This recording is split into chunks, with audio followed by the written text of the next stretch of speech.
వేరే వాళ్ళు ఉంటే బాగా మాట్లాడతావు.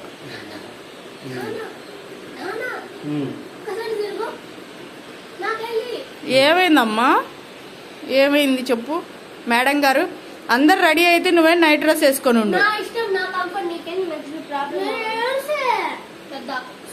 ఎక్కిరిస్తారు విష్ణు. ఎక్కడికి వెళ్తున్నారు బావ? రెడీ చేస్తున్నావు?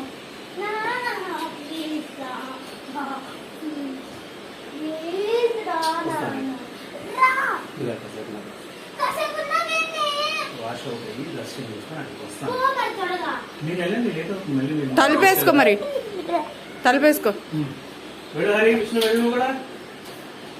ఇవాళ ఏంటిది స్పెషల్? కృష్ణాష్టమి. బాయ్ బాయ్ చెప్పు. బాయ్ విష్ణు. హరి